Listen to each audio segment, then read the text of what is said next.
Well, we have a special treat today. We have a chinchilla named Nitro. James Bice is going to tell us all about Nitro. She's incredibly soft. That's the first thing you notice. You know, I had somebody else refer to it as like, you know, just almost touching a cloud. Oh, yeah. You know, she is very, very soft. Yeah. Nitro came into us at our Westport campus down in Fairfield County, and she was abandoned by the previous family. And chinchillas are one of the longest lived rodents in the world. They can live up to 20 years or more. 20 years, you were saying. And how old is this one? She is between 1 and 2 years of age, so she is still going to get a little bigger. Yeah. And because they're a rodent, some people will acquire them thinking they're going to be like a cat or a dog, cuddly and wanting to be. Right now, Nitro is actually tolerating being held because you're hitting a magic spot right there on the chin. She loves to be. She likes being rubbed on the bottom of their chin. She almost looks like she has a grin going on there. Maybe. It's like, they do come. But you said they're really not cuddlers. No, they can be even though trained they're to so be soft. cuddlers. It really seems like that's kind of just not right. They're explorers. They're so soft. So if somebody is looking for a pet to be a cuddle buddy, probably not a chinchilla. If you enjoy watching them, they're really entertaining. They are, and if you've ever seen those little wheels that you might have for a rat or a mouse, they make bigger versions of those. Oh, they do. The little, so they want to exercise. They do want to climb. They really can't be trained to a litter pan. So just like with other little rodents, they're little tiny. Right. You know, you said they do go a lot. I read somewhere 250 times a day. So be prepared. You have a blanket for that. I do. Yeah. We already had a little one escape and earlier. They are an herbivore, so you want to feed them some type of roughage. Usually Timothy hay is really good. Some of the dry pellet foods are good.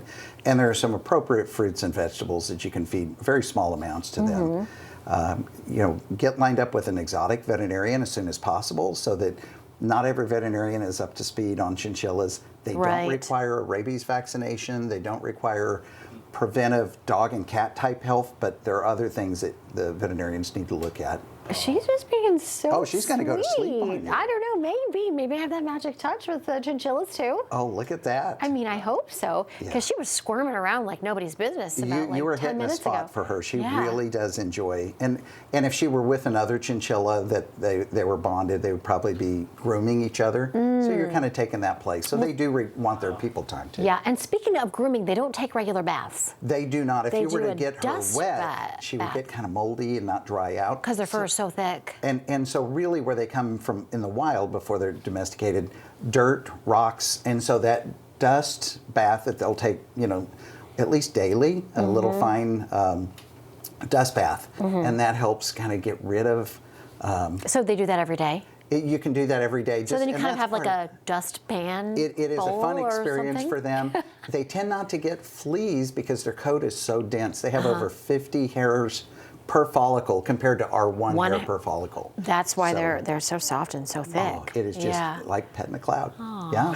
So definitely somebody has to be prepared, right, if they've never had a chinchilla before. Most definitely. Do your research. Our staff and volunteers will be able to tell you, about chinchilla care in general. You said it's more work than a cat, you would say. I would say so, just because of the daily, cleanup and. Right. But it can also be rewarding in a very different way. Oh, I bet. They're such a unique little creature. Yeah, and this one's really sweet. Oh my gosh. And he's become, in a very short period of time, a favorite of the staff. I bet. I can see why. James, thanks so much. Thank you. Appreciate you being with us. And of course, everybody who's wants more information, head over to the website, make an appointment. An in-person meet and greet is really the best thing to do. Most definitely. Yeah, James, thanks so much. I appreciate it. She's so sweet.